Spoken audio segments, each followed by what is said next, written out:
Picture this, it's 2009 and you just got your hands on an iPhone 4. But one of the cooler parts of this is picking your ringtone because, it really opens the book, shows people the type of person you are, and you need a kind of like obnoxious in your face ringtone.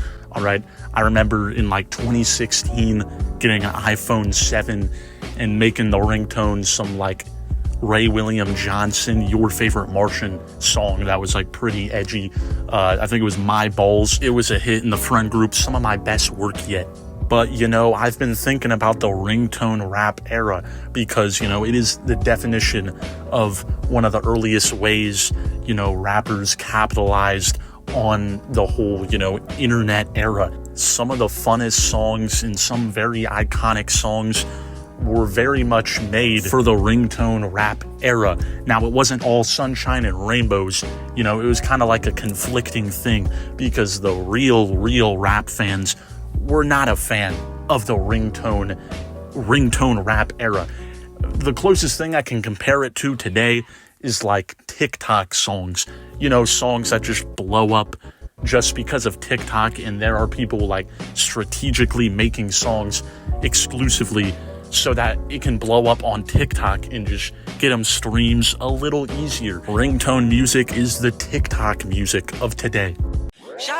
Like a melody in my head that I can't. The blueprint of all these ringtone rap songs were super catchy hooks that frequently were repeated just so, it hit you in the face immediately so you can make it your ringtone. You don't forget it.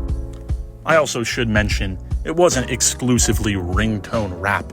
Occasionally you hear someone's phone buzzing off, and it wasn't Lil Wayne Lollipop. Here and then you'd hear Irreplaceable by Beyonce, or like, someone would have All I Want to Do Is Have Some Fun by Sheryl Crow, and maybe it like went off in the middle of class and you had to, pretend it wasn't you because no, I'm not listening to Sheryl Crow. I benched 225. But let's talk about the artists who really benefited off the ringtone rap era. And, there's discussions on what they would be without the ringtone rap era. All right, number one, you got to go Soulja Boy. All right, Soulja Boy was like a titan of the ringtone rap era, and you can definitely, tell he was self-aware about it. Soulja Boy was like the number one rapper to benefit off the internet, all right? He's the only rapper out there who would ever plug his Twitter account in the middle of a song. Let me just take a brief intermission. I'm coming right back at you with more bars than a motherfucking prison. Thank you, man, for following me. Twitter.com/SouljaBoy. Tell them 2 million followers. I love all my... Who does Soulja Boy think he is? Plugging his other social media accounts in the middle of a song? Does he think he's like a YouTuber? Follow the IG, link in the description. Twitter too. I don't really post there. I'm kind of scared to. Crank That just is calculated to be a ringtone. And Kiss Me Through the Phone, come on. I don't want to say Soulja Boy wouldn't be big without the ringtone rap era, but it definitely did catapult him a little bit. But Akon was also a titan of the ringtone rap era, and he embraces it. He fully embraces it. He talked about it on a podcast not too long ago, how, he got the idea to start getting in the ringtone rap ring, and he made around 55 million. Now, the internet is kind of a weird place with like all the information that's out there, so, I'm not too intact with my sources, but according to Akon, he has the highest selling ringtone of all time, so we'll take his word for that, because 55 mil, that sounds pretty good for, just slapping on a ringtone. Other corners of the internet say that the highest selling ringtone of all time was Lil Wayne's Lollipop, and that wouldn't surprise me either. That would make a lot of sense. While Lollipop by Lil Wayne is definitely a banger, it's not a very convenient ringtone. All right, like imagine you're at an 8 a.m. church service, you hear your phone buzzing, and it's Lollipop by Lil Wayne.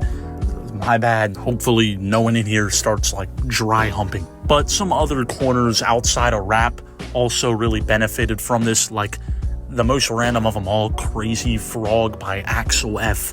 generated over 40 million in 2005, capturing 31% of the UK ringtone market.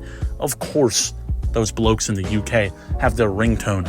It's crazy frog back in 2005. You couldn't escape it. Other ringtones that were very big during that time, the Super Mario Bros. Theme and the Halloween movie theme. Both way safer than, having Lil Wayne blast in a public place.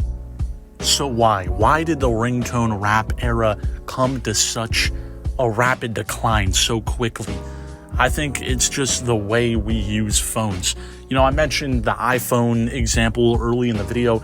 This really wasn't an iPhone thing. It was more of a flip phone thing. But, the way we use phones is just a lot more different than it was back in the day.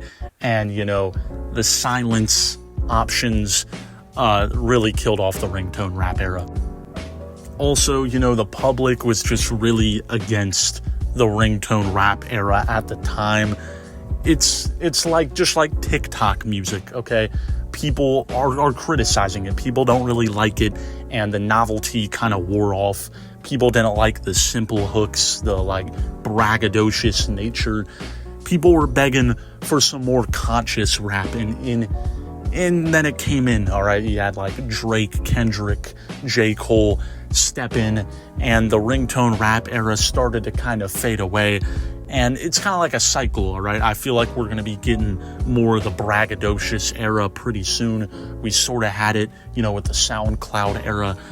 But yeah, the novelty wore off. The way we use phones is just completely different. The ringtone rap era was a short era, but it gave us some banger. I don't even think there's an option to set your own ringtone in an iPhone anymore. That doesn't exist. But there is the option to, change your alarm sound. So comment down below. What should be my new morning alarm? Should it be a great song to lift me up and get me ready for the day? Or should it be just a really, really bad song to jump me out of bed, turn it off? Comment down below. Give me some suggestions.